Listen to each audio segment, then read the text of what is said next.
everyone. So now it is a race to the finish. If you've been part of these town hall meetings before, you know that we ask that those of you who have signed up for 2-minute slots to provide comments to the committee to please make your way to the aisles here. Let me tell you who you are. I think you know who you are. Terry Hinckley, Cyrus Passaggi,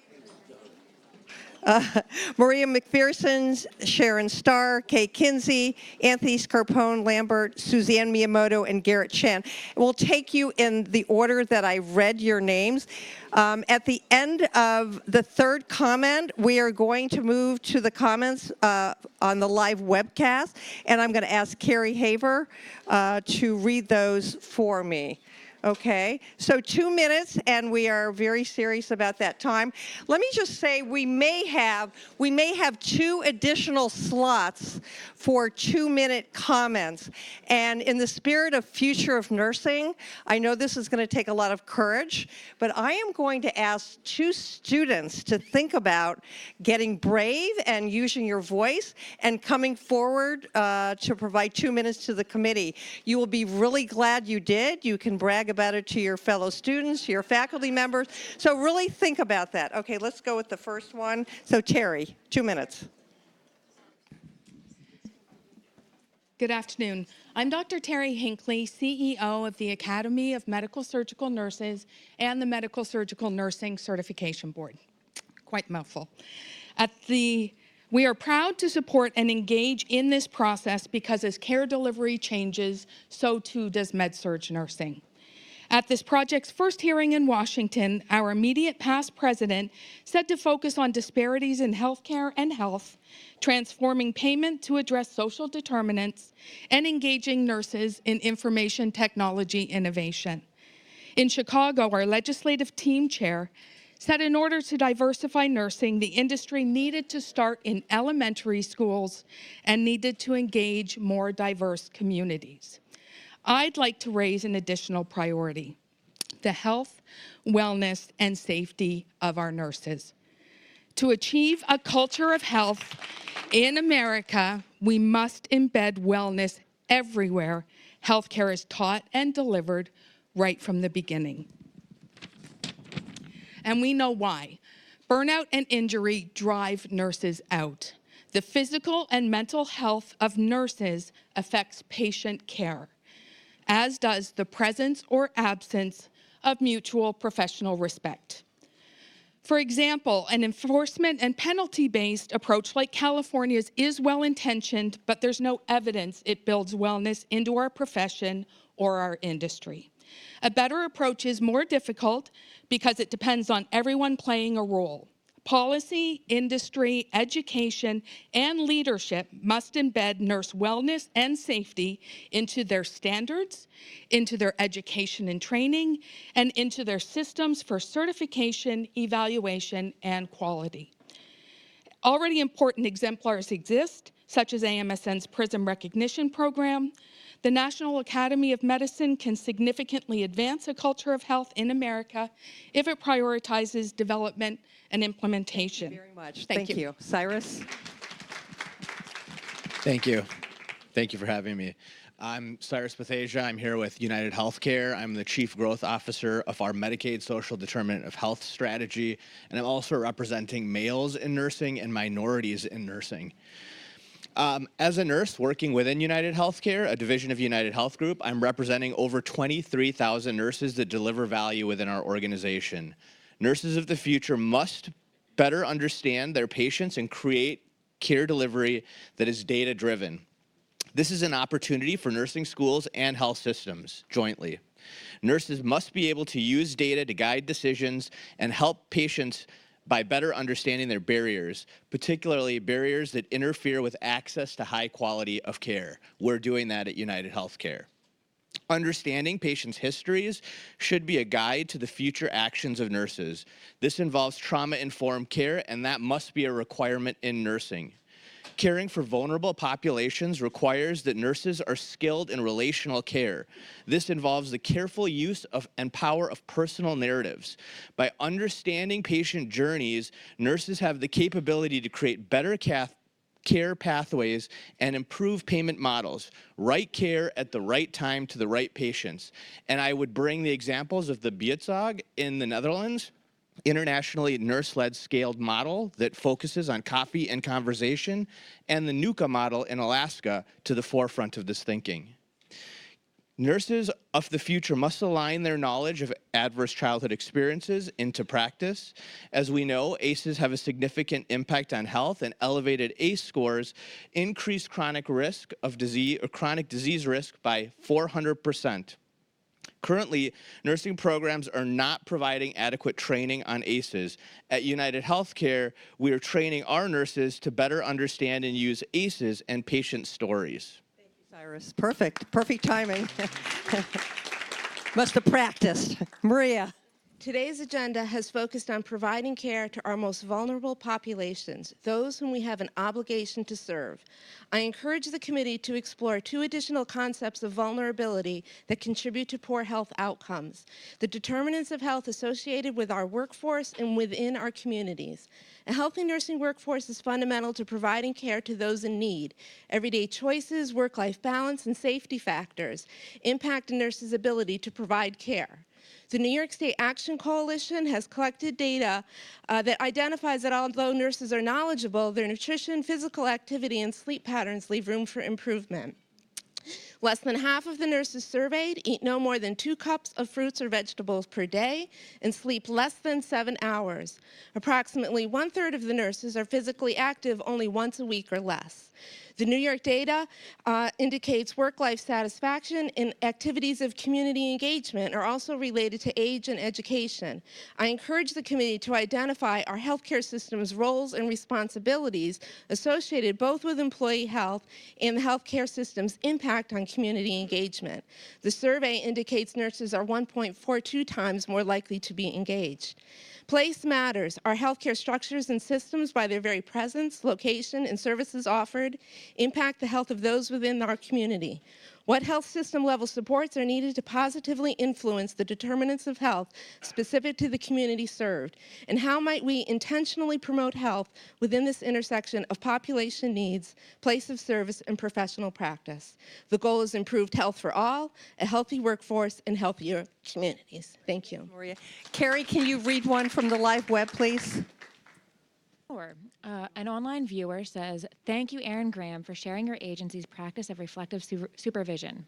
This is huge as nurses experience vicarious trauma in many areas. As we discuss community health and addressing SDOH more directly, we have to also take care of and sustain the caregivers and nurses." Another online viewer says, "School nurses do deliver mental health care in schools, but are often missed in the planning phase of these interventions. The child that shows up in our health offices requires skilled assessment, early intervention, and referral for care. It does not matter if it is physical or mental health care that is needed. As nurses, we are aware of how intertwined these symptoms are. How do we build the partnership with community healthcare workers for continuity of care?" Thank you, and thanks to all who have been tuned into the live web today. Sharon. Sharon Starr, a public health nurse working with maternal child health and other populations during my career. I want to address the public health nursing role of care of individuals and families and the upstream role in affecting change in the social determinants of health that impede progress as a healthy population. I offer that nurses working in communities are witnessing the social factors that impede health. The stories of one household are often not unique to those of the community. In Philadelphia, where there are approximately 23,000 infants born annually, more than 10% of pregnant women receive inadequate prenatal care. Nearly 11% of births were low birth weight and or preterm, with the highest rates of preterm births occurring among our African American population. Nurse visit family who are employed, about 72%, yet 32% of infants and toddlers live in poverty, often in neighborhoods of deep and chronic poverty. Poverty affects family stability, choice of quality in housing, quality in childcare, nutrients purchased, mental health and violence in the home and the community. Nursing identifies and addresses the community and structural problems piecemeal. Individuals and families are sent to fragmented systems for holistic care, often with underfunded public health infrastructures. I offer that community supports require community and system responses to community needs. The strengths of family reflect in the success of the community. Systems deserve community leadership with collaboration in public health by building social capital, working against racism, effective and appropriate education, community employment and development, trust in building social cohesion, and civic engagement. These tasks precede effective health promotion and health care and must continue over time. I thank you for this opportunity.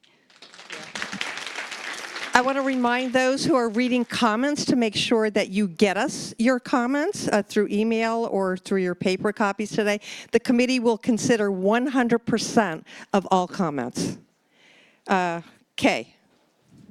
Hi, I'm Dr. Katherine Kinsey with the National Nurse-Led Care Consortium and the nurse administrator for 2 evidenced home visiting programs, the Philadelphia Nurse Family Partnership and the Mabel Morris Family Home Visit Program.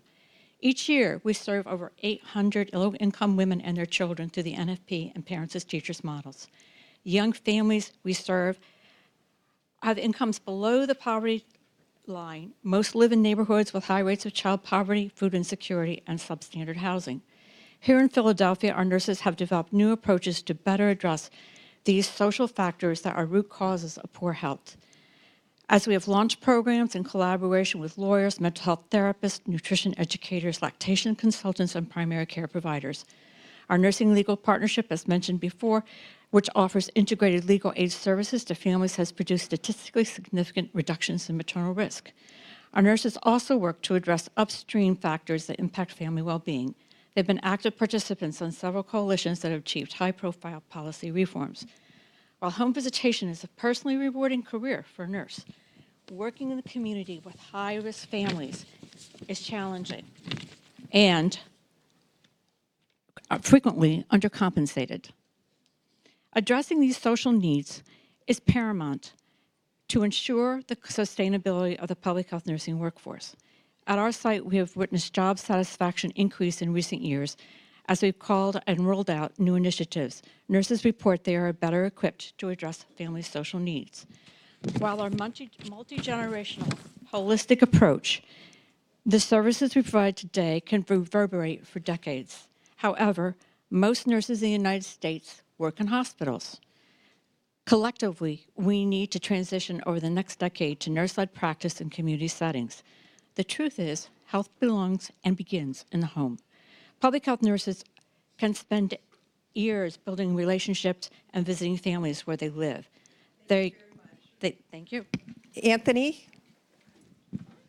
Hi, everyone. My name is Anthony Scarponi Lambert. I'm a current junior at the University of Pennsylvania studying nursing and an incoming PhD student through the Hillman Scholars Program in Nursing Innovation.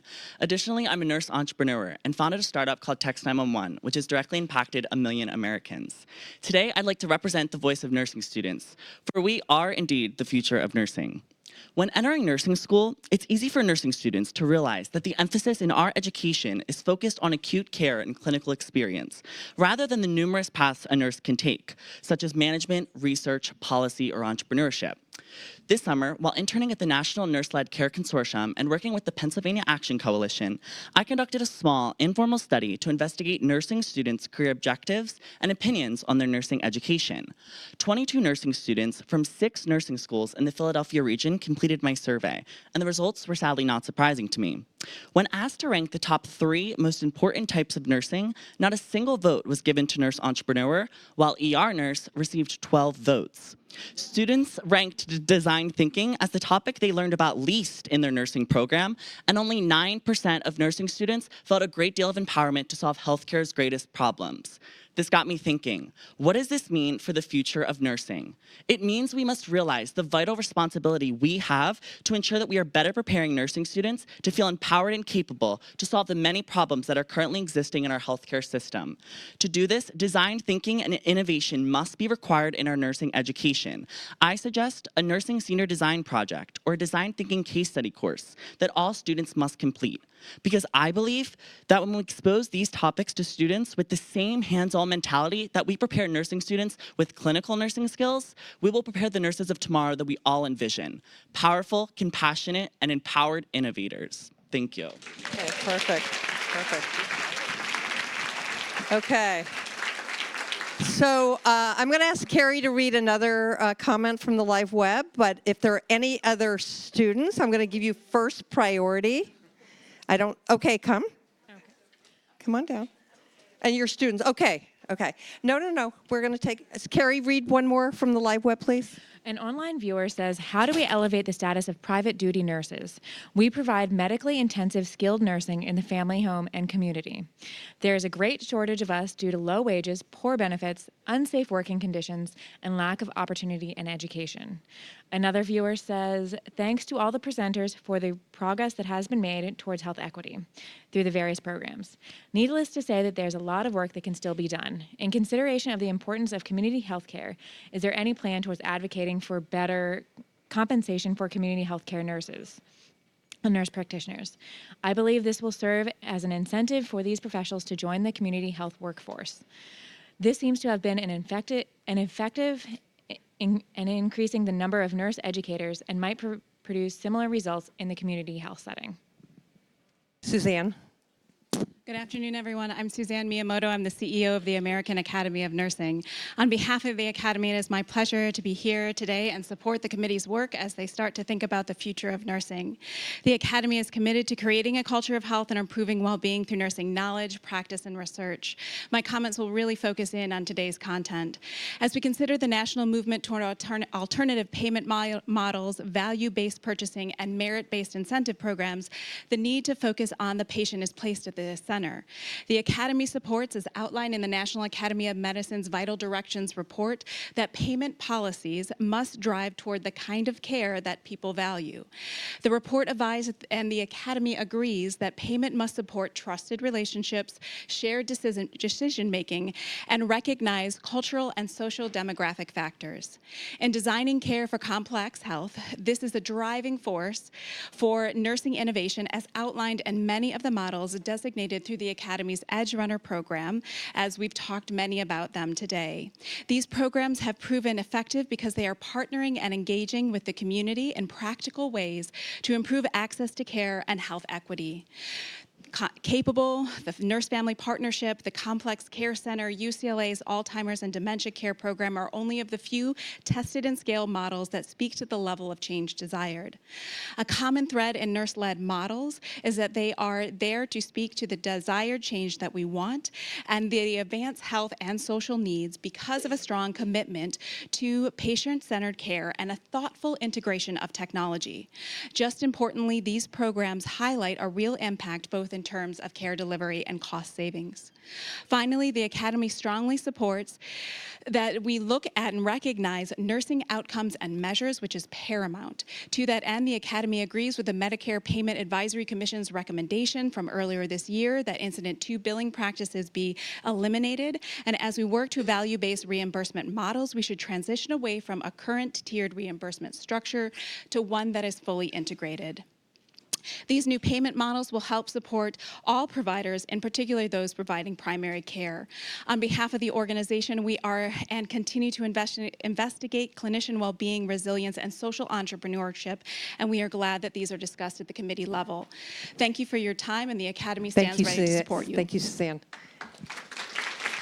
Garrett. My name is Garrett Chan, and I'm the president and CEO of Health Impact, the California Action Coalition and Nursing Workforce and Health Policy Center. Health Impact, in partnership with the California Healthcare Foundation, completed a project investigating the preparation and role functions of primary care registered nurses in California, stemming from a 2016 Josiah Macy Jr. Foundation report titled registered nurses, partners in transforming primary care. Our report will be released next month, and a copy will be provided to the Future of Nursing Committee with our findings. California will face a shortage of 4,100 primary care providers in the next 10 years, according to a 2019 report by the California Future Health Workforce Commission. At the same time, the demand for primary care services will continue to accelerate due to the state's growing and aging population, as well as payment models requiring value-based care and strong patient-centered focus on caring for complex patients in the community, health maintenance, and illness prevention. These trends point to an urgent need to expand and more efficiently deploy California's primary care workforce, including RNs. Yet we found an academic practice gap and underutilization of RNs. Significant changes must be made in the way nursing schools prepare students for practice, as well as the way primary care settings enhance and deploy RNs' knowledge, skills, and experience, as Dr. Flinter, Ms. Johnson, Ms. Graham, and Ms. Kirokian described in their testimony. I want to thank the committee for this opportunity to share the work of Health Impact and the California Healthcare Foundation to advocate to the committee to include a review of improving RN education and practice in primary care to care for patients and families with complex health and social needs. Thank you. Thanks, Garrett. Okay, we're gonna finish this town hall meeting up with our future, and you gotta love it. For those of you who cannot look behind you, they have been furiously writing notes on paper.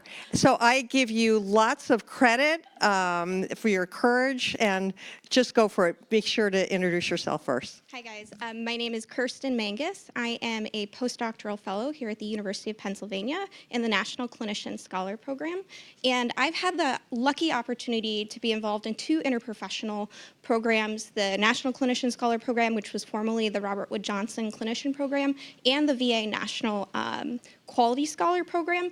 And these are two of the only examples out there of interdisciplinary training programs at high levels that teach you the needed skills in health service research that we were talking about today to address these many complex problems and needs of our healthcare system. And I think that if we are going to create the workforce capacity to address these problems, we need to have training opportunities that are interprofessional, that are well-funded, and teach you the technical skills on how we measure quality. How do we create healthcare systems and delivery systems that we can actually evaluate? How can we create healthcare records that link across systems? And those are incredibly difficult skills. And in order to do those, we need the funding and the training and the grant funding, and we need academics also to be able to support that those are critical roles in the nursing profession. And so I think it causes a great shift of what we think nurses do, and it was a large part of that is starting with our education and supporting those of us who want to make that change. Okay, great job, great job. Okay. Good morning. My name is Christina. I am a rising senior nursing major at Villanova University. Like Anthony was discussing before, I was one of those students initially who wanted to be an ER nurse or ICU because that's kind of all I knew ever of medicine and nursing. Then luckily, I had the opportunity this summer to work at Nurse Family Partnership, which you guys have heard about today through Kay and Erin and Anthony, and it expanded my entire world. I always thought nursing was, go to bedside, administer medicine, just try to help them out and support them every step of the way, but it's so much more. And I really got to take my knowledge this summer and apply it, and that's something that I feel like nursing schools should really teach and educate their students about. From a home visit that I went on, from in an immigrant home where I learned about cultural sensitivity by removing my shoes right away when I walked through the doors, through the Latch Committee where they help educate mothers learn how to properly breastfeed, or the Coalition for Lactation-Friendly Schools where they are fighting for mothers who are in high school and don't have the privilege of having a clean and safe place to breastfeed. From there to Community Action Day, which I luckily had the opportunity to work alongside my project managers, where we were able to show the different sources of support for our mothers that we serve, from the fire department to PICO to Philadelphia Midwife Collective, all the different areas that we as a community are trying to help out the mothers. And all these different ways, I really, I learned how everything that we learned in nursing school was actually applied. And there's so many different areas that I never knew about, or different teamworks, or the collaborative efforts of nursing is just so incredible. And I thank you all for this opportunity to share my experience with you today. Thank you. Right at 2 minutes, and she just wrote it all down, right? Okay, there you go. Thank you. My name is Karen Vidal, and I'm a pediatric nurse at the Children's Hospital of Philadelphia in oncology and bone marrow transplant, and I'm actually now a graduate student at Rutgers, and I'm taking the leap into school nursing. I'm actually talking to you all today because I think that nurse is the operational manager of healthcare, and I think that that's one of the big problems with policy these days is we're looking to all these other people. We don't need someone with a business degree. We need a nurse. And we need to train those nurses, and I think Kristen spoke eloquently of we need that help. We need the training in our programs. We need the training to build our leadership skills, because we're not just the ones there at the bedside that are bringing together the expertise of the physician or the social worker or psychology or anybody in mental health. We know how to coordinate that better than anybody else in the room, and we know how to bring that together. So we're not asking to be the expert, but we have our list, and we can look at our list, and we know where to send that person for their help. Along with that, we need some more respect from the medical community and the nursing community itself. We keep talking about the acute care setting. When I tell people that in the acute care that I'm going to go to be a school nurse, I'm definitely looked down upon. And I love my CHOP family, and I wouldn't say anything else. But it's really a shame, and I feel bad saying it, but it's the truth. We need to build up our community nurses. We need to build up our ambulatory settings. I would like to see at every single office out there. I don't just want a doctor's office. I want a doctor's office, and I want a mental health center next to it. Nadine Burke-Harris has changed my life with ACEs, and I feel like everybody in the room, if you don't know what ACEs are, please go watch her TED Talk, Google it, look at it, and every single one of us need to do everything that we can to see that nurses can help leading this coordination of care. Thank you. Awesome. Okay, we want to thank everyone for coming out today. We do these town hall meetings so that we hear your voice, get your engagement. Remember, we have one more town hall in Seattle on August 7th. Tune in if you can't be there. And again, we thank you very, very much for being here today. Thank you.